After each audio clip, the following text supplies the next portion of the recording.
is down, but they're looking for the killer blow. That's it, back of the end zone. Dagger!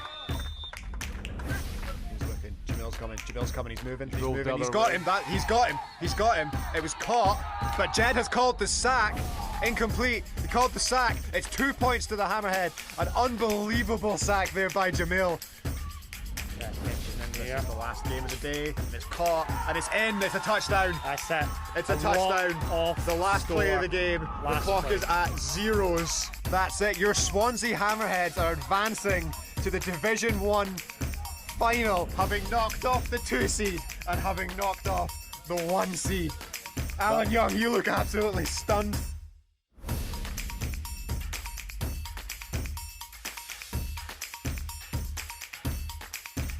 What do you mean by live? Genuine live? Yes. We're broadcasting. Hello, radio!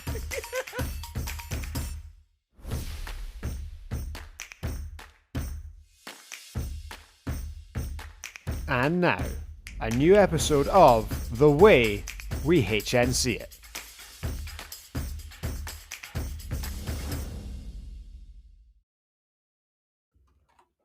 The episode that you're about to hear was recorded at the beginning of March. So some of the things that you're about to hear Ollie and I discuss are now out of date.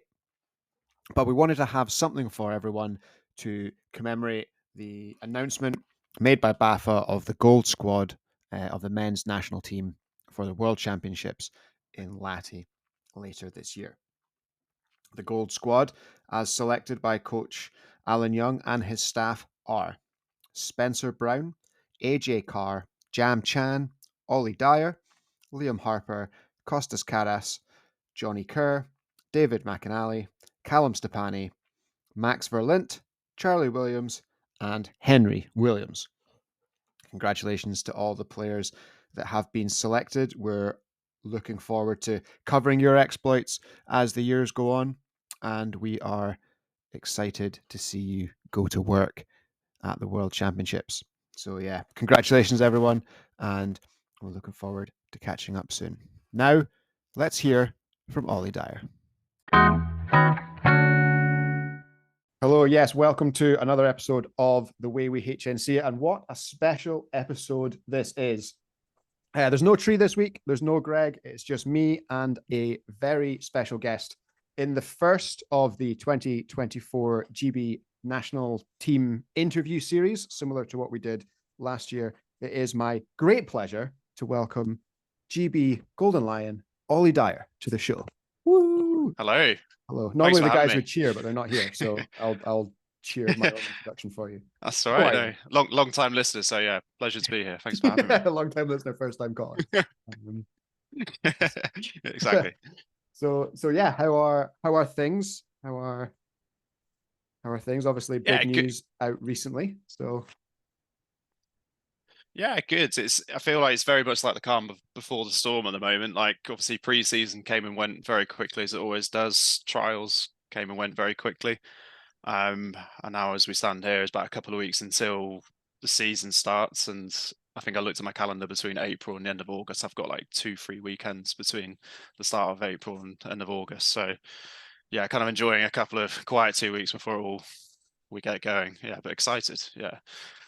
Yeah, for sure. So we are recording this on Tuesday, the 2nd of April for everyone listening at home, because and this will be posted sometime after the official Golden Lions announcement is made by BAFA. So at the moment, yeah, it is still pre-season, and we're yet to play a snap of Premiership football anywhere in the UK. So how has your since the end of last season, how was the so-called flag football off season been for you? Really good. I mean, sorry, excuse me. I mean, it's been, for me personally, I think from 2021, like kind of when I was trialing for Silvers initially, all the way through to 2023, there wasn't really much of a break between last two seasons. So I didn't really get an off season last year because it was kind of like finished with Silver Lions, straight into gold kind of trials, which went on for a long time over winter, straight into Euros preparation. So to be honest, by about October, I was for the first time ever quite burnt out from flag. So I was like, I'm going to go across the Pink Bowl, take a couple of months off, and to be honest, I feel great now and kind of excited to get back going again. So yeah, off season's been quite good. I mean, it's been a bit awkward because I live in Birmingham now, which for an area which had like a national champion, I believe, like a few years ago, has now just become like a bit of a wilderness really for flag. There's not a lot going on really. So weird.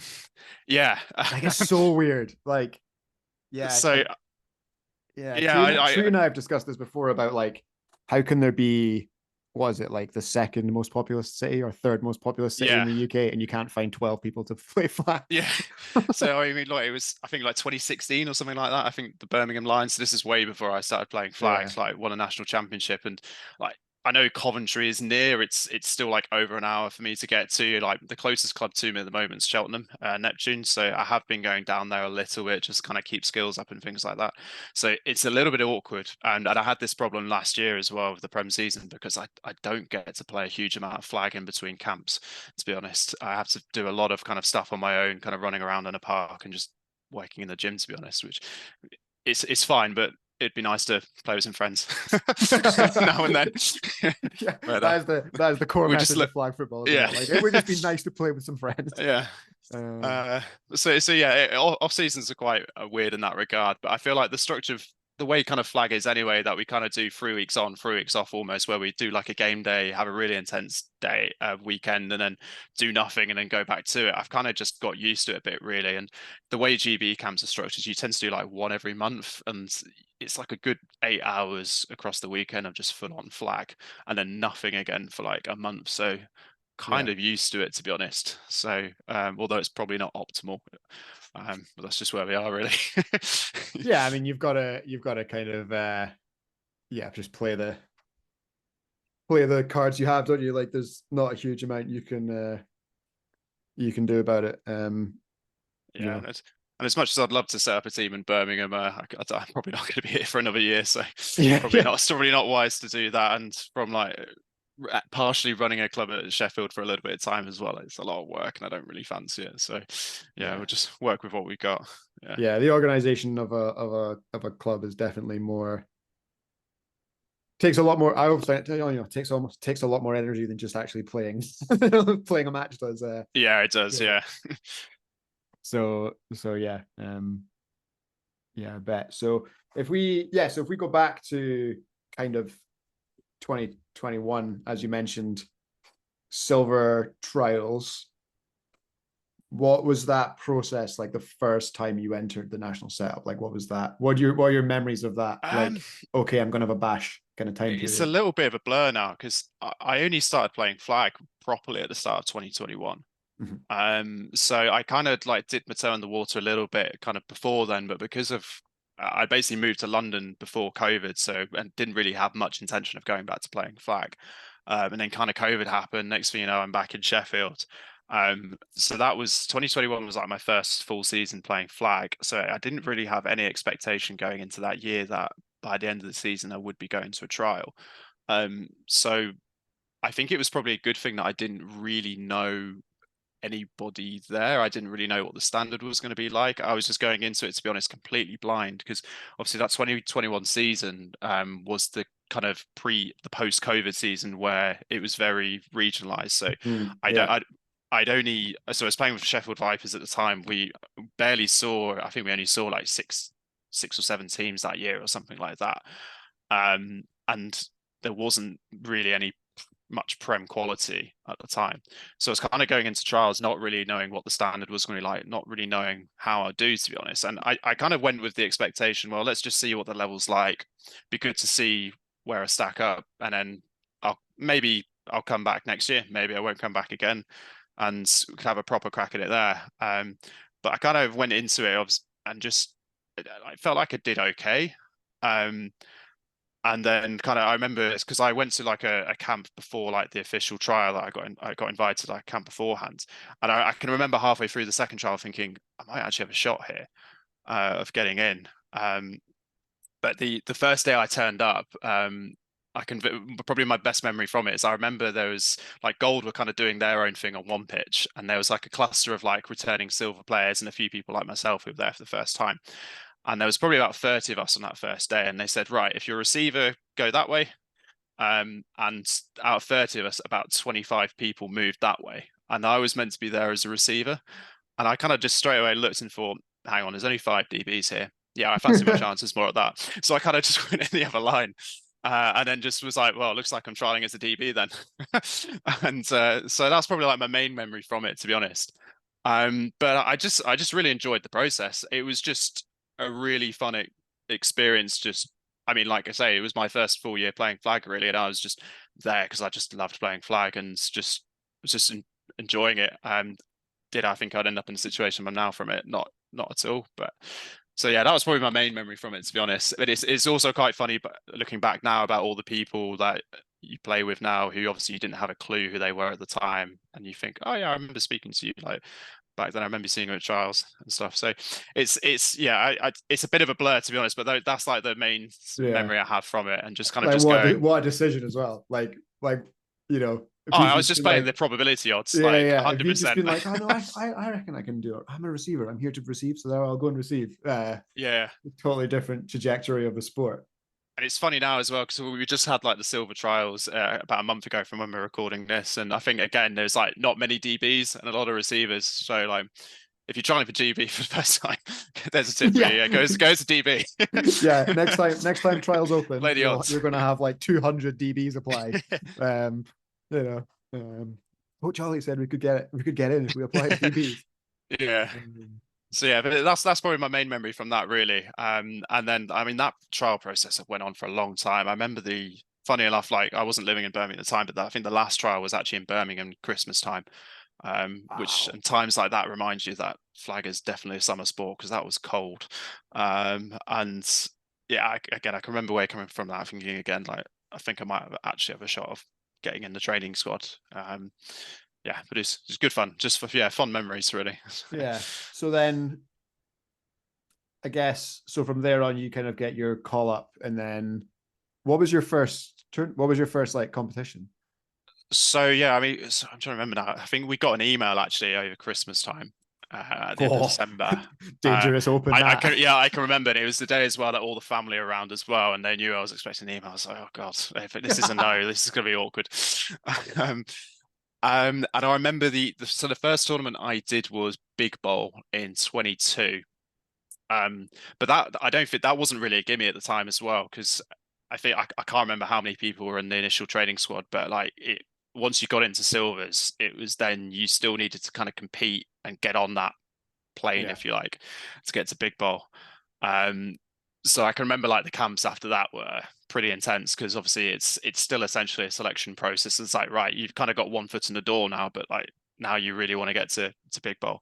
So that was kind of my first, that was the first tournament we did. And that's like the first proper tournament I'd ever done as well. I'd never really been abroad. Well, I'd never been abroad for flag anyway. Like I say, it was my second full year playing. But it was eye-opening because it was quite fun. I remember like vividly from that tournament, obviously Mass Flag were there. So that was like my first time seeing like an American side. I remember watching them against London Smoke, and that's the first time I'd seen Charlie and a lot of the London Smoke play. So, which was just, you're watching like, okay, wow, this is the level. Okay, there's a lot of work to do here. And then the final was Kelkheim versus Waldorf, and you're watching Benji and like the Klein brothers playing, and you're like, this is like a whole completely different level. But I think the best thing I got from going to that tournament was literally just there to watch teams and players like that, just to see, okay, this is the level. Yeah. Let's keep working. Like, who knows, potentially maybe could play against those guys like one day, or play to that level. But yeah, that was a value great of those tournaments though, isn't it? Like 100%. Yeah. We've spoke, like I've spoken before on the show about like my first day of, my first ever day of flag was like thrown out up against, the button hookers who went on to be like an undefeated season that year, and and the Hornets, and like it was Flag and Year, and the Swedish internationals team were there. We got them in like my third ever game, but it was the year later. It was the second time I went to Flag and Year. It was we had a very, like, we lost our quarterback in like the second game or whatever, and then we were last in the tournament effectively. But but the final that year was the Sollerod Gold Diggers versus Waldorf. Yeah. And it was like, you know, talk like next time you see Coach Youngie, just ask him about that game and he will like wax lyrical about it, because it was like, it was epic. And you're just like, oh, so that's, you know, for someone like me, yeah, that was like, you know, 12 months on from my first ever game, you know, was back at the same tournament again. And at that point, you kind of know what you're looking at. Like, and you know a little bit more about, you know, because you've played with more than just your club. You've kind of played in the league and all that kind of stuff. And watching that game and just being like, right, this is like, that's the, you know, if the standard is the standard, then what I'm looking at right now is up there. So yeah, and I think that's one of the best things about the silver tournaments as well. It gives just so much opportunity and exposure to guys. I mean, for me personally, talking from my own experience, I'd gone from playing. So I think in that kind of post-COVID season, I played against, no disrespect to these teams, it was like Leeds Samurai, Newcastle. That was like those types of teams we were playing against. And you go from that to then watching like Benji throw a ball. It's kind of like exposure. Like you get exposed to actually like how good the level is, and it's like, okay, yeah, like got a lot to keep working for here.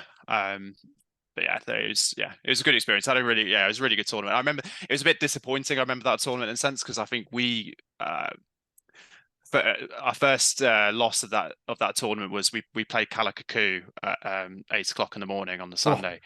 And I at this point didn't realize that like Kalakaku was a bit of a bogey team for GB Silvers. I'm well aware it is now from all the I was going to say from all the games we played against them.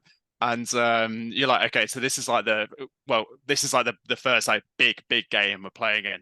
And we're kind of there like warming up nice and early. It's like 7:30, done a full warm up 7. It's like 5 to 8, and we're just like, where the hell are these guys? And all of a sudden, like you notice there's like some tents in the corner of a field on the other side of the pitch, and it just unzips and just a few French guys come rolling out with some tinnies, and you're just like, surely this isn't the team we're playing. And it was just them like turning up 5 minutes beforehand, like rolling on the pitch, probably a bit worse for wear. And obviously, I at the time as well, it was Scott Harrison was like one of the guys we were playing against, and I didn't know who he was at the time. I now know he's like one of the best receivers in Europe, and yeah, like we got into like the game like really up for it, done this, and then a few guys just kind of rolled out of their tent like 5 minutes beforehand and just beat us first game. And it's just like, okay, yeah, pretty gutting. Yeah, but yeah, it's a learning experience. Yeah, it's definitely worse than if you'd seen them doing the same warm up as you did. Yeah. But like, and I say the moral of the story of this is don't get hungover and play. It's not conducive to high level performance. Yeah. Turns out, but yeah, it stings a little bit knowing you've got beat because a bunch of guys are in that state. But yeah, I mean, so I remember it being quite disappointing. And then the game after that, we lost the game after that as well against a team we should have really have beaten.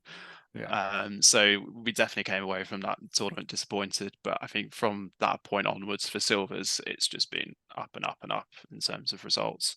I think, yeah, I was about to say, I can't remember what the next tournament was. The next tournament after that would have been Pink Bowl, 22, which is the one we were fortunate enough to win.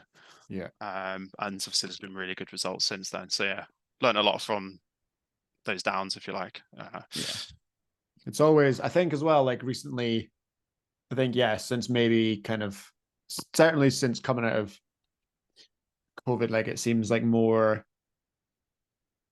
people are aware of like the Silvers and want to like, one, you know, if that's your frame of mind, like want to go to trials. Like I spoke to Paul a while ago and he was saying that you had like, it was like 200 applicants or something for the recent trials. Like, but also like we see it, like we always get a pop, like if the Silvers are playing at Pink Bowl or whatever, and we're, you know, covering it or King Bowl or wherever, you know, and then even at like Flag and New Year, like there's normally you know, the last 2 years of Flag and New Year, there've been like a bit of a crowd around when the Silvers are playing, because yeah, I think people want to see, you know, like, you know, these guys have got Great Britain on the shirt, so like they must be pretty good. Let's have a look.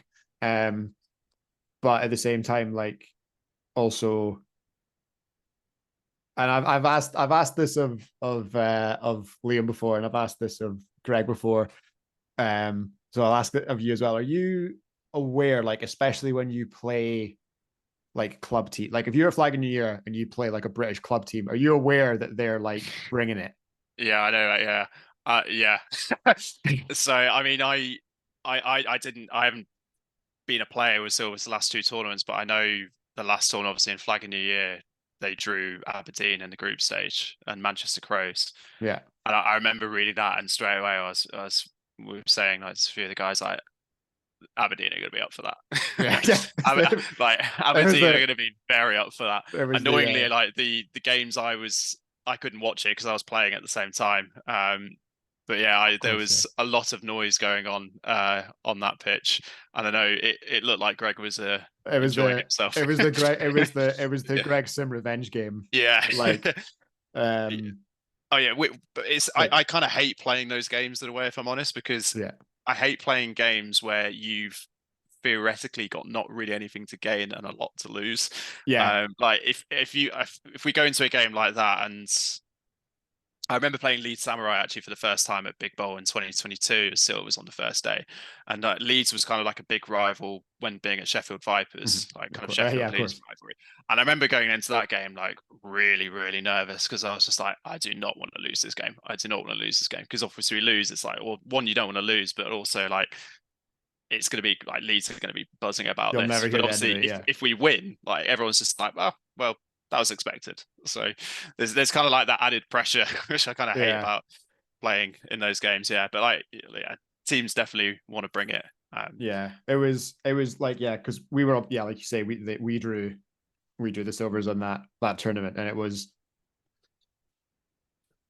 like the chat beforehand was on our sideline anyway. It was basically just like almost the reverse of that. Like we're not like if we lose this game, everyone's like yes. You know what I mean? Like it's the same for you. Like you win the game, everyone's like yes. As opposite way around, we lose the game, everyone's like yes. But it's like if you win it, it's like oh hello, yeah. You know, and we got ourselves in a position where we were like able to go for the win on a 2-point conversion, and you know, the Silvers defense stopped it. Obviously, right? Like like obviously, of course they stopped it, but like it was fun to be in that position anyway.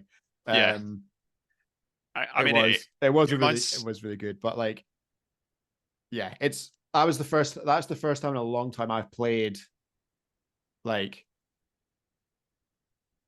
I can't, it's been a while, like, because normally at King Bowl or Flag and New Year, it's the Dutch Lions, like you get the Lions. Yeah. But we played them a lot at Silvers recently. Yeah. Like I've not played, you know, and I can't, you know, and I know that Silvers aren't like the national team in the sense of the gold and the silver program, but like, you know, they're the twos. I've not played like a national team like that in years, it feels like. So it was cool. It was cool to be back because I think while it's beneficial for obviously the guys in the silver program to be in those tournaments and play, you know, play to a high standard in those events, you know, like there was Kalakaku were there. That game was that quarterfinal was epic, you know. I think that's the best Kalakaku team I've seen in the 2 years. And that was like such a controlled performance from the Silvers as well. You know, like I didn't actually see there was the Grangemouth game, which was a big comeback. Yeah, I missed. I mean, I missed all of these because I was playing with Hornets at the same time, which is really annoying. Yeah. So I was from watching. What I've heard, like So I was trying to stand between the two pitches, like while that was going on, like and then obviously you know you meet an American team in the final of a tournament, like that's you know you'll take that. Yeah, but I think it raises this. I think it's good for non. Like obviously the Aberdeen team we had, there's a lot of guys on that team who have not traveled internationally. Like they've not been to King Bowl, they've not been to Pink Bowl, so like Flag and New Year is their chance to play teams that they don't normally get to who are of a high standard. And this year we happen to get the Silvers. And I think that's brilliant for all of those players. Yeah, definitely. Like as much as it's good for the development of you guys to end up playing Kalakaku and Bold City College, and like the, you know, last year it was a extra point shootout with the smoke, and this year it was a comeback against Grangemouth and Bold City College and Kalakaku and whoever else is around. But I think it's also really good that the Silvers enter the home team, like the home tournament, like the big home tournament in the country, because it gives everyone else the opportunity to, like, if you're lucky enough or unlucky enough, depending on your outlook, to get drawn in that group. There's a big opportunity to play. I think guys want to play against them as well. Like I know of guys who are now in the program, for example, who say a year ago weren't, and they kind of got noticed because they played against the Silvers in like group stages, and like you say, because it's like the Silvers, they were really up for it, performed really well. Like it's a really good opportunity. I mean, going back to what you were saying as well about like certain teams being up for games as well. Another game I missed was obviously Craigavon Cowboys played GB Silvers on day one. Yeah. And it's like it was kind of like that Ireland versus kind of GB rivalry, and they were well up for it. Yeah. And they let us know about it on the Sunday evening as well. About it. Yeah. So like it's kind of a win-win for everyone, really. I really think it is. I really like that, I know that kind of. Yeah, it's interesting that you said like people have played the Silvers in tournaments and then, they kind of end up in the program a year later, because if you don't, like, it's a big decision for people to make, to go to put themselves out there as a trialist, and then there's always that pressure on that one day of scrimmaging and all that kind of stuff. But like, the only other time you're ever going to get to put yourself in front of Dale and his team it's playing against them. Is playing against them in a tournament like that. So, I think it's really valuable for the whole scene, really. And it's exactly the same when you see, when the Danish teams come over or the German teams are around, or, it's what is it, the 76ers? If they're at King Ball, so that's that's like the top Swedish team for the last decade coming in. Because we've been on the other side of it playing for GB Silver. So I remember in the King Bowl final last year, obviously that was the German national team. And I can remember being in huddle before that, and it was kind of strange being on the other side of it. And it was like, right, guys, this is actually a bit of a free hit here. This is the German national team. Let's show what we can have do. A bash. Much prefer being on that side to it. Of course, because especially for that group of players, like you're basically, unless you come up against, for lack of a better phrase, like another nation's gold squad, you're almost never in that position of definitely, like, go enjoy yourself, play hard, and keep it close, and if we can win it in the last 5 minutes, then fucking win it. So I mean, we even at Silvers last year, we've had some really tough teams as well on like day one. Like we always seem to get drawn against Amsterdam Panthers, and that's like another team that kind of is in that bucket of teams that are just so up for playing against us. And like you can tell they just elevate everything, like their whole game when they play against us. And we've kind of got a bit of a friendly rivalry now because of it. And obviously, and we love that as well, because like naturally we're all very competitive and we want to play in like competitive games. So it's great. Like you want that intensity as well. So yeah, definitely. Yeah, no, it's cool. So if we move on to the Euros, obviously GB had been off the scene for a while, almost, basically a home tournament, given that it's probably the only time in the Euros that you'll ever travel west. What was the whole? So obviously you found out kind of basically around this time last year, I guess, that it was. It's a bit later. I think it was end of. I got the call from Youngie at King Ball. Okay. Of course, yeah, because of course, forgot that was happening. I can remember like anxiously weekend. Just in a hotel in just Utrecht, just kind of waiting for a call. Yeah. End of April, I suppose it would have been. End of April, yeah. So, and then there's obviously, so that happens, and then what? How many camps did you get? 3 or 4? Was it 3 or 4? Oh gosh, I think there must have been about 1 a month. Yeah. So maybe and then 4. there was don't know if I can say this, unofficial camps. Yes.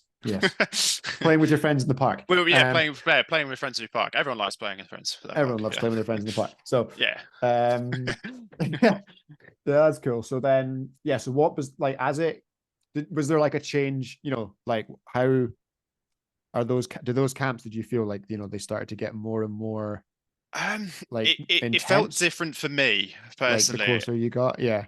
because obviously it was the first time being in that situation for me. And I mean, I'd gone into the sport because I enjoyed it and I was like having fun playing it. And it's not to say like all of a sudden wasn't enjoying it, but the mindset went from, oh, I've been having a great time just doing the sport as a hobby for 2 years, to like getting that phone call and over, and just literally as soon as I got off the phone, I was like, oh, this is serious now. Like, Yeah. I think I struggled with that a little bit for a couple of months, just because it seemed like it all just transitioned very quickly. Um, so yeah, I can remember just being quite nervous about initially being quite nervous, kind of going into camps and things like that. And then after a while, you just kind of get over that and just crack on really, and just realize it's kind of business as usual. And kind of the progression naturally from going from like trialing with silvers, getting into silvers, trying to make a silver squad, then getting into gold. It was like, okay, right, the next hurdle is I want to try and play if I'm going to go to the Euros, I want to try and play as many snaps as I can and kind of prove that almost deserve to be on the starting spot. That was kind of then kind of eventually kind of reset and refocus, was like, that's what I want to do now. So yeah, it was kind of like a weird transition at the start. But then, like I say, you then realize it's just kind of business as usual, really. It's just you're playing flag. It's just in a different setting, new people, and then you just enjoy it, like as you have been, really. But yeah, it was really weird to begin with, and I don't think it properly sunk in like that. It was like properly like going to represent GB until literally the morning of like the first game at Euros. But yeah, I think that the camps were just kind of the same, really. Obviously, preparation kind of went up a notch again. Then started doing like, I was kind of then also kind of volunteered to kind of be like a digital scout as well for the program as well. So I spent a lot of time off the field watching a lot of film and kind of diagnosing a lot of stuff in that regard as well. So yeah, it got very intense. I suppose is the best way to describe it. But like I say, it was really fun. As soon as I got over that initial kind of mental hurdle of this is just the same thing as what you were doing, it's just the level's gone up again, and you just kind of acclimatize and then crack on, really. Yeah, so you guys flew out like a couple of days before the start. You do your I went out a few days. Well, I say there was a few of us that went out quite a few days. So it was kind of strange initially going out there, because we're kind of staying at the university campus there, and it was kind of like student digs, and there wasn't really many people around. So for the first like day or two, it was very quiet, and it just felt like we were just on a holiday for a little bit, just going to the gym, like just kind of enjoying ourselves. A lot of downtime, and then all the other national teams start kind of flying in and showing up, and you're just like, oh, okay, this is it's getting exciting now. Yeah, so yeah, of course. So like you can kind of see everyone. Yeah. Like but like I say, I don't think it fully kind of sunk in. Like I'm about to kind of like play for GB until like there was kind of like a mini opening ceremony the morning of the first morning of games, and everyone's like kind of there lined up with their countries, and there's just a little bit of an opening ceremony. You're like, okay, this is like this is it. And obviously you're very nervous, but it's exciting as well. Yeah, that must be like some experience though, because like it's probably one of like the few sports left where like I'm never going to play, like I'm not going to go down to like the local park for like a kickabout and see, and like have one of like the Scottish national team players like there. You know what I mean? Like you're never going to go down to like your local rugby club's like sevens tournament and be like, oh my god, Duan van der Merwe's on the other team. Whereas like you know what I mean? Like and if that does happen to you, then like tear a hamstring or something, like save yourself. Like but like in flag, like obviously playing for Aberdeen, like I've been lucky enough to have a very long tenured GB Gold player in Gary on the Yeah. team like the entire time. It's kind of weird that you can start playing and you can be surrounded by these people who are going to like tournaments with Yeah. opening No, I ceremonies know in what you them. mean. Yeah, I Like know what you mean. it's Yeah, you know what I mean? Like you don't get that in many other sports. So yeah, like when you're there and there's like an opening ceremony going on, like what went through your brain? Like what was going on in your head? Like I don't know if you can even remember like yeah. when. A lot of mixed emotions, kind of really like obviously nervous, which is normal. Yeah. I think mainly just excitement, to be honest, because it was kind of like the culmination of just 2 years of hard work, really. Yeah. And it was like, okay, we're here now. But then also that bit clicked in, just saying, okay, in 15 minutes we're actually got to go play France, and I want to win. So like there's that kind of like seriousness that kind of kicks into it as well. But yeah, it's just like it's just one of those like nice moments. But I think I remember a few of the spoke guys, for example, saying like leading up to this, like you naturally talk to people and say, I'm a little bit nervous. Like obviously you've done this before, but how have you kind of managed with it? And a lot of them said like ultimately you'll get to the tournament and okay, yes, obviously that level's going to go up a bit, but a lot of, you would have seen all these players before. They're all guys you've seen at club, Yeah. well, played at a club level. It just all happens that a few of them are on the same team now. Um, so yeah, it was just a cool, exciting moment. It's the only way to describe it, really. And yeah, I think at that stage as well, you just want to get on with it. Yeah, as well. You don't want to do all like the stuff beforehand. You just want to get out there and playing. Yeah. Yeah. So France, Netherlands, Slovakia, Spain in the Yeah. groups, starting with France, obviously. It was a suboptimal draw. There was pretty savage Yeah. draw. Um I think, yeah, yeah. I can remember all the outcry as well from people beforehand going into the tournament. Because obviously, like you said at the start, like GB hadn't been really at a tournament for about 4 years. And obviously, naturally, like you can't expect to be highly ranked because of that. And obviously, as a result, you end up getting drawn. I mean, Spain and France are both, I think, both top 6 sides or top 8, I think, in the world rankings at the time. Netherlands as well, although I don't think were in the top 20. They finished 9th overall in the tournament as well. Yeah. And then Slovakia as well. We didn't know much about Slovakia going into it. But yeah, it was a tough draw. But I think we felt good going to it. We'd, like I say, going back to what I was saying about some of the smoke guys saying that they'd seen and played a lot against these guys before. Obviously, we'd seen a lot of like Spain, whether it not actually be the Spain squad, but we Yeah. kind of had a good idea of who they were. And then obviously we felt like we had a good idea of the French team were like as well.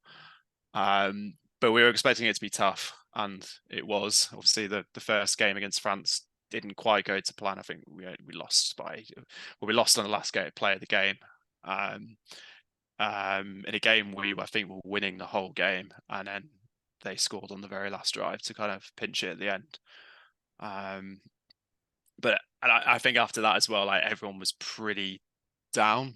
But then it's important to remember that okay, we might have lost. It's not ideal, but we can still qualify, and that at the end of the day, it might not matter that we've lost. And then we played Slovakia, which went okay in probably the worst conditions I've ever played a game of flag in. That was the wettest game of flag. It was horrible. It was like just good old. It just felt like a old school game of rugby in the park. That it was just handing the ball off and just yeah, that's pretty much all you could do. Like we were obviously like in constant and like consistent communication with Andy, who was on the sideline, and like I can't remember what he said, but he was something along the lines of like, I have never been like I am the wettest anyone has ever been, or something like on the sideline. Yeah, it wasn't pleasant. It wasn't, but it's you just got to get on with it It and play. happens, doesn't it? I think I think it also helps having like you've got coaches like a coach like Youngie who obviously playing in Scotland a lot. They're kind of used to that as well. It rains. Yeah. So they kind of know how to handle it and how to kind of call a game in those kind of situations. And I felt like we had it didn't slow down our offense, let's put it that way. Despite the fact it wasn't the most fun conditions, shall we say, to play flag in. But yeah, going into day 2, the Spain game was probably it's probably one of the most nuts games I've ever played in, to be honest. Just obviously a lot of guys wouldn't have seen the game, but essentially it was kind of like quite a tight game. And they had the ball with about 2 minutes 10 to go, and we just made the call that we're just going to let them score, which would then just put it in our offense to go down the field with 2 minutes to win the game. And if we didn't score, then that would be the game.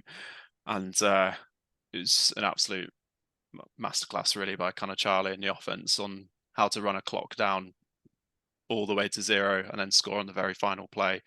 And there was a lot of drama in it as well, because there was about 1 set, we'd left it so we were kind of 4th down on their goal line. There was, I think, 1 second on the clock. They slapped the ball, scored, and then the referees kind of blew the whistles and were like, "Oh no, we weren't actually ready. We need to go again." And Oh my God. everyone was obviously like not best pleased. And then they came back and next play scored, and like it was just like an immense feeling, because obviously if we'd lost that game, we wouldn't have qualified for kind of the last 8. And it's now, obviously at the time it wasn't an Olympic sport, but obviously now knowing that it's an Olympic sport, obviously one of the big things that will factor in on whether or not potentially will GP qualify for the Olympics in a few years' time will be kind of how well we perform at Worlds, how well we perform at Euros. And obviously that is kind of dependent on your ranking going into the tournaments, on how you're seeded. Yeah. So obviously if we'd not finished top 8 in that tournament, and that would have probably negatively affected our ranking even more, which then means potentially going to Worlds this year, we get a horrible draw again, which, okay, I back us against anyone, but it makes our job a lot more difficult. Yeah. And it's now in retrospect, you realize like how crucial that win could be in like the grand scheme of things over what could happen in the next 4 years potentially. So yeah, it was good to get through on that one. It's almost probably quite good that like you weren't thinking that at the time. Like no, yeah, you know, I'm sure there would have. Yeah, I'm sure we all would have been a lot more nervous if obviously we'd known that. Yeah. But obviously that's now the pressure going into all the tournaments going into the future. Obviously, it's not a case of obviously we want to win and do as well as we can, but how well we do now kind of affects our ranking. It affects how we're seeded, and that could positively or negatively make the route to LA a lot more difficult. So yeah, no pressure going forward now, I suppose. Yeah. So on the subject of that, obviously with the loss to France, you were second in the group. Yes, which meant you got the winner of Group C, who were perennial European powerhouses, Austria. Knowing that was coming the next day, and then obviously throughout in the morning, like waiting for that game, like what, like not like we all know that at club level, you know, like this, it's obviously not the same, but it's similar. Like the second day of a tournament is always different because it's knockout time. Like knockout football is very different to league play. You know, finals is brilliant because it's if you're done, you're done.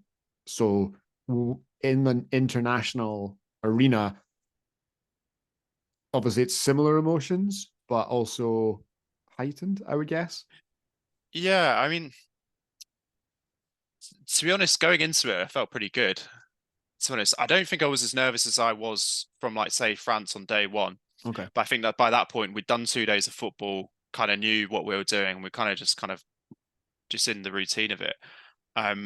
I think honestly going into the tournament as well, and we certainly, although we lost to France, we lost by 2 points against a team that were I think they were in the final in 2019, and like one of the best teams in the world or in Europe, and obviously beaten Spain, who again one of the best teams in Europe and in top 10 ranked team in the world.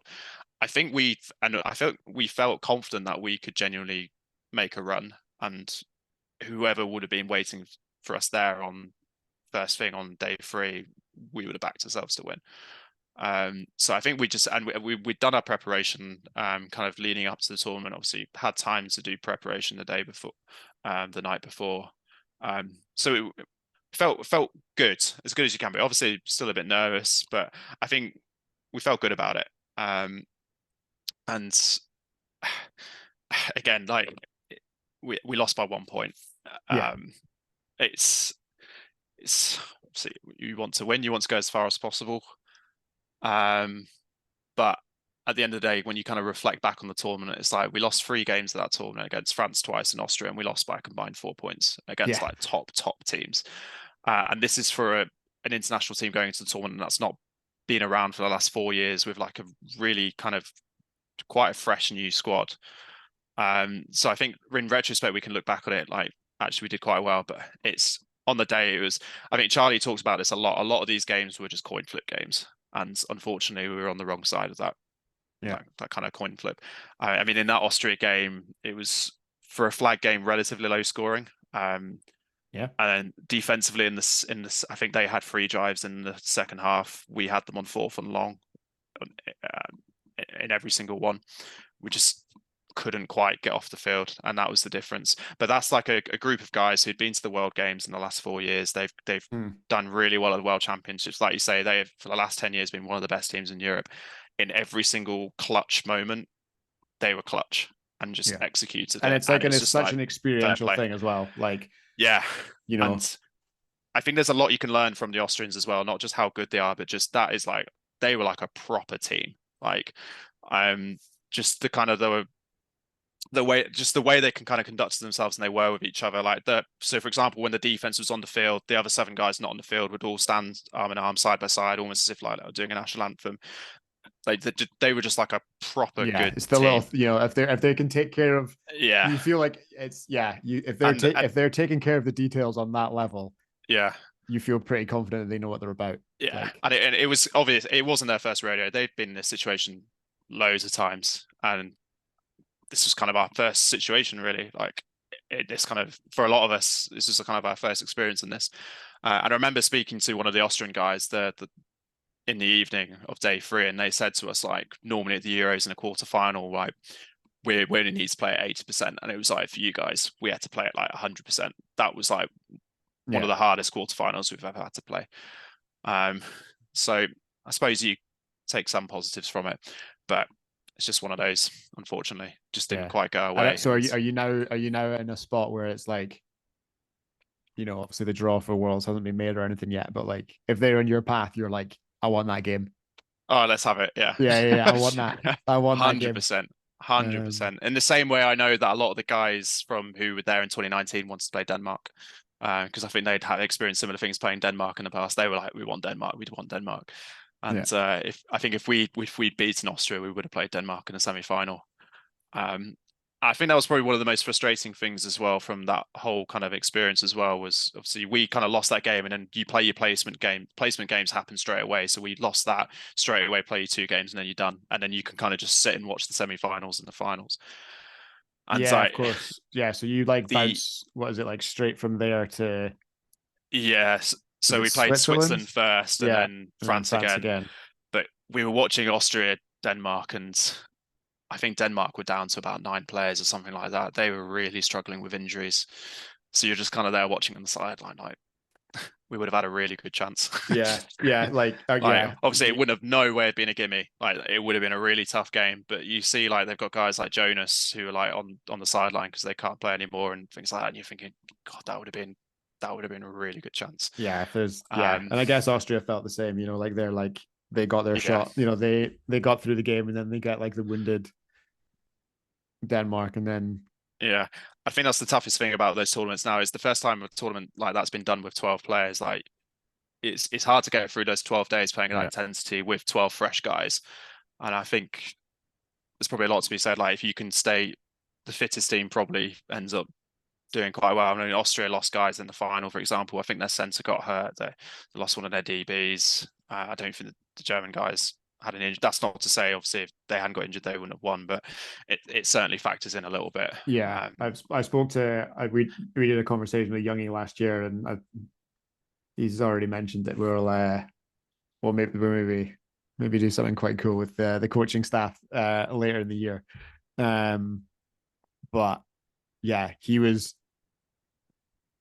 Yeah, I think the change from 15 to 12, he was I think it definitely, when we spoke to him last time, we spoke about how much it changed his thinking on kind of who you can take, how you can plan everything out. Because like you want people that are brilliant at what they do, but you're now looking, you do need people that, you lose a center, like that center quarterback relationship on 4th and long, when the defense have let them in so you can score, that whole drive with someone who's with your backup center is like very different. So that changed. But at that level, those small things down. make a difference. I mean, to use Austria as an example, like the snaps on their center are like incredible, like the best I've seen. Like they're like 10, 12 yards perfect, and all of a sudden you lose that for the second half of a final. I mean, the backup center they had was still pretty good.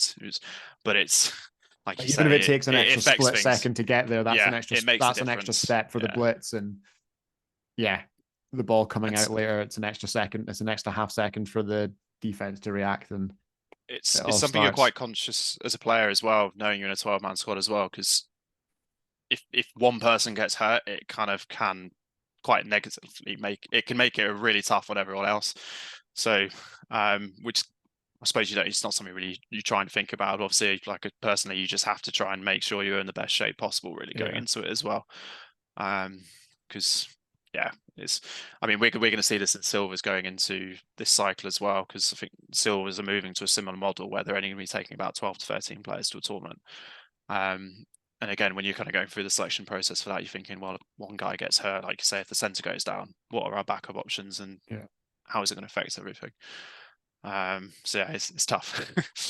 And also, it'd be nice to have more squad members, because it's quite an intense 3 days. So being able to rotate a little bit would be nice sometimes. As much as you want to play, but you always are conscious of got a few more games here. Like the Slovakia game, obviously you guys were like 40 points up by the end, and you're like, I'm sure that you would prefer to rotate a bit more just to keep people fresh, but you just don't have that.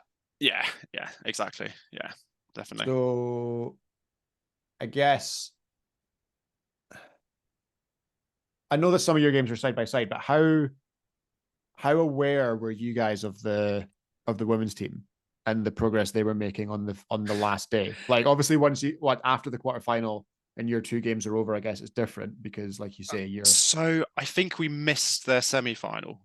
Okay, I'm trying to remember, because I think we were wrapping up and then kind of had a team debrief and stuff, and they were playing on the first day. I remember we got to watch the GB France game, then play there, and we all kind of watched that.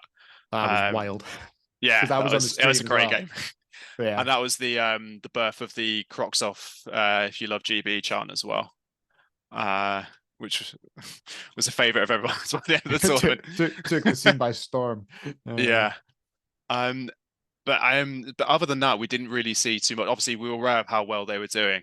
And then kind of when we knew they got to the final, their final was after the men's game as well. But I think they were very much in the zone, kind of preparing and doing their own things there. So I think everyone just kind of left into it. And obviously everyone was there kind of watching the final, and it was great. And that was another like really tight game. But it was great. So but we were very aware of how they were doing as well. And where we were kind of staying in like the athletes village, if you want to call that as well, like we were right by each other as well. We kind of had our own little corner of GB as well. So kind of when they'd won the final and kind of celebrated for a bit, we all kind of went back, and there was like a guard of honor when they came back and kind of got to celebrate together a little bit. So it was good. Nah, it was cool. It was cool to like to see and all that, and being able to like after the game, obviously like the celebrations were on the live stream, and there was always this like little patch in the background, like during the game when the drive got to a certain point, you could like see the little Union flag. Yeah, and then they see all of you guys in the background. Yeah, it was cool. Yeah, that Britain-France game to start with actually, was streamed, and I think that was the first from either team to be streamed. And I remember we did like a watch along on the Facebook page. And I literally remember after that game being like, I don't know if I can do this for 3 days, because my watch was like, you need to calm down. And I'm like, I'm sitting at my desk, like, but my heart rate was like so high. But what it was like, you need to chill a little bit. Yeah. Yeah, it was very cool, and obviously, yeah, they are. That brings us on to they're obviously heading to the Worlds as European champions. You guys are going in having been sixth in the Euros. So obviously, yeah, we're doing this. So we know that you've made the squad along with everyone else who's been announced. So what does your life look like between now and August? A lot of flag, lots of it. Yeah, I think so from when we're recording this nowadays, it's 2 weeks before the kind of the Prem season starts. I think between April and the end of August, I think I've got one weekend where I'm not doing something flag related. So it's going to be quite full on. And like I previously mentioned as well, I do a lot of work as well for kind of like the digital scout team as well. So when I'm not doing stuff on the field, I'm at home watching a lot of stuff on kind of computers as well and doing a lot of preparation in that regard as well. So yeah, I'm to be honest, I've got a different kind of approach from last year, like I say, because it was kind of very new, kind of being in a situation last year. Like I say, there was that initial kind of period where I was quite nervous, just kind of acclimatizing to it really. But kind of now I've done it once, I'm just excited to kind of just work hard between now and like August and just try and do the best we can really. So yeah, it's going to be I think there's a camp arranged every month where we'll kind of just run through the paces as always, and then obviously trying to keep yourself busy as well with international tournaments in between as well. So I'll be going away and kind of with the Silvers a lot as well, helping them out, and then also kind of doing a few international tournaments like Sport Monde myself,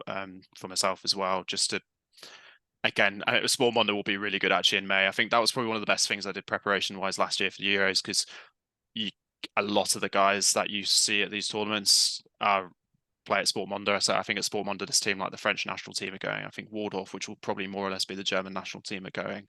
I believe the Spanish national team are going. The Irish national team. There's going to be like a lot of teams like that. So it's just going to be a lot of flag between now and then, really. Yeah, but I wouldn't want it any other way, to be honest. Yeah, Sport Monde is really starting to show itself as like, I think it's because they've got the divisions. I think that's yeah. it, like you can kind of pick your poison, but by offering that elite division, they're getting to a point now where they're attracting elite teams from outside Denmark. Yeah, so I think last year was the first year I'd ever done it, and it's quite a contrast between. I mean, there's no. I mean, we will say this all the time when we're Silvers. Like day one, we're expected to win, shall we say? When you kind of go away with Silvers, for example, on day one, but you do get some, say, easier games, shall we say, without trying to sound too disrespectful. Whereas at Sport Monde, first game we played like a team called Industriales, which if you haven't seen them before, they're like just.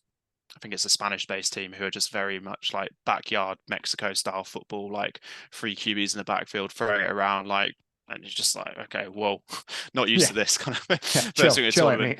Yeah. And then like the next game, like you're playing Armadillos. It's just like, okay, basically like most of the Danish national team, like it's intense. But it's great preparation really for kind of going into like for Euros last year was especially because I mean, as a competitor anyway, you want to be playing against the best. You want to be challenged constantly, but it's you're getting challenged constantly when you're there against like some really good teams. So it's really good preparation. Yeah. And like you say, the reputation it's getting. It's the reputation it's getting. It seems to have completely. It seems fully deserved. Clay's hits us up every year to try and attract more teams over here. It's not one I've had a chance to get to yet. Although I would love to. Partly because, like you say, the standard is amazing. It's a great tournament. Yeah, just like Copenhagen is one of my like favorite cities in Europe. Like I just absolutely like it's. It's good. If you get the chance to spend a couple of days there, like outside of a patch of AstroTurf, then I mean, one of the best things about Sport Monday as well, I promise you they're not paying me to say all this, but the tournaments, you start at 10 o'clock and you're done by 4 o'clock because they've got so many pitches. There's like 12 plus games going on at the same time. So like you get all your games done really fast. So there's like loads of time in the evening to kind of go explore Copenhagen and do stuff, which is one of the other really good things about it. Whereas when you go to pick Big Bowl, it's like 8 o'clock start. Sometimes you don't finish till like 8, nearly 9 o'clock. Yeah. So there's like less time in the evening to We're do not stuff. doing So, much. Yeah, like if you're coming Yeah. to Flag and New Year and you're not seeing much of Glasgow these days. Yeah. So, no, that's cool. So yeah, so Sport Monday and then camps and then Finland. Yeah. Yeah. Is it Finland somewhere you have been before? Never. No. No. Can't say it's somewhere I had on the bucket list to do, but no, I'm excited to go. Yeah, really excited to go. The facility there looks unbelievable. Well. Yeah, it looks amazing. Like the Olympic facility and all that kind of stuff. So, so yeah, I think I told myself this going into the Euros last year. I'm just going to go out there, just try and enjoy it, make the most of it, and just not take the opportunity for granted. I think it'll be the same this time around. But yeah, I'm excited to also just play some teams outside Europe now. I think really want to play against the USA, for example. Would really love to play against Mexico, Panama. Obviously, there's teams from like kind of the Oceania region as well. It's just like with any tournament, whether it be like at club level or international level, you always want to play new teams and just experience like kind of new things. So we had we kind of watched, like, our little group chat kind of paid quite close attention to like the Oceania games. Like, I don't know if you got any, you must have probably seen the footage and stuff. Yeah, I have, yeah. And yeah, like, I think it kind of went similar to how you would have expected, but I was very impressed with the kind of, like, I hadn't seen much of the Kiwis or the Aussies before. I knew Japan are going to be good. Yeah.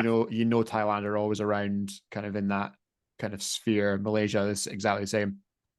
And then it was at the Kiwis' first international tournament, and they had both teams kind of in the top three, and both, on both sides of the draw. Like, they live streamed their national championships last week or the week before. Okay. I've not had a chance to go back and look at them, but the New Zealand American Football Federation, NZAF, is like well worth a follow. Like, they seem, it's a good laugh, basically. Like, it's worth a follow for them. Yeah, and then it's like just another sport that the Aussies are good at. Like, I think New Zealand going into Worlds is probably, other than the US, probably the team I most want to play. Just because I saw kind of from watching the Oceania that they do the haka. Yeah, so they do it. So, and I think that would just be like a really cool thing to be a part of, if you like. Yeah, I think Gary played them at Worlds when Mike was the manager, and they said they just do it before the first game of the day, because like it takes so much out of them to like do that. If they're playing 4 games in a day, they'd be like wrecked. Okay. Well, fingers crossed we draw yeah, them you first. want them group A, game 1 on the first day. Yeah.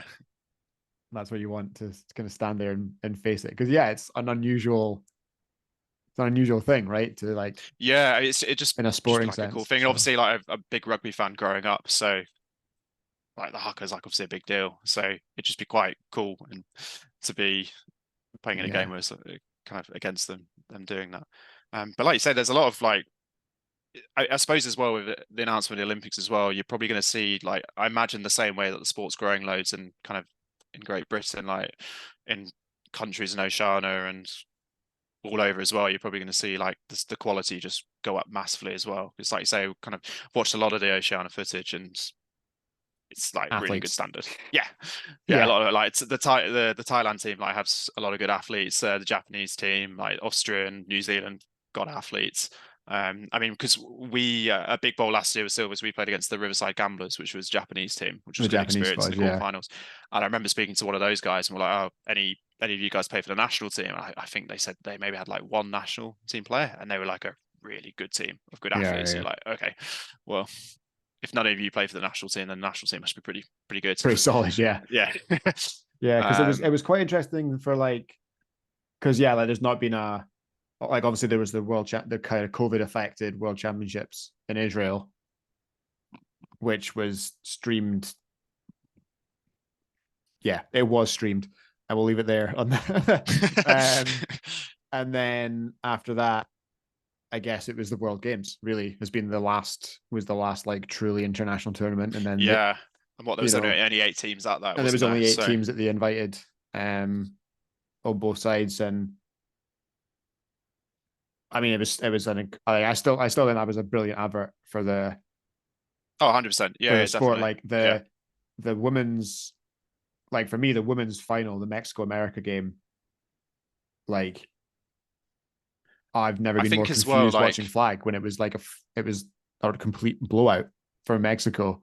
Yeah, I have always wondered as well, how much did Mexico beating the US in that maybe kind of help it becoming an Olympic sport as well? Oh, I think huge, because I think they would have had to have proved it's not just going to be 2 gold medals for America. Exactly. Yeah, I think that might have been one of the best things that could happen for the sport.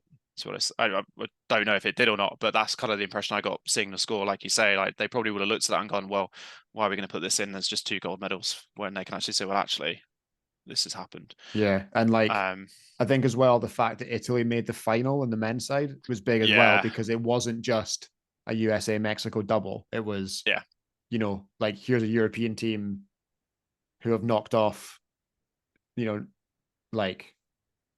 they beat Mexico, or did the Americans beat Mexico in the semi? Yeah, I can't remember. I remember the 3rd place game was Austria versus Mexico. Yeah, so I've watched that game, and again, that was a neck and neck shootout both ways. So like I think the World Games is like, it was a good test event. Like it, and yeah, you had like a European team in the final. You had the Americans not winning a final, so can't have hurt. No, yeah, certainly, yeah. But yeah, nice one, cool. Well, I guess we'll leave it there. It's getting much later than I promised you earlier on. But no, Ollie, thank you very much for coming in and having a chat. It's been lovely. No, pleasure. No, thanks for having me. I appreciate it. Not a problem. And yeah, good luck to you and the team as we head forward. And yeah, I'll see you very, very soon, maybe, or maybe I've already seen you. Who knows? But yeah. But no, thank you very much, and thank you everyone at home for listening. We'll be back again with a more normal episode very soon, and lots more GB content to come as we approach the Worlds. So don't forget to hang around, and we'll catch you soon. Thank you very much. That is the way we HN see it.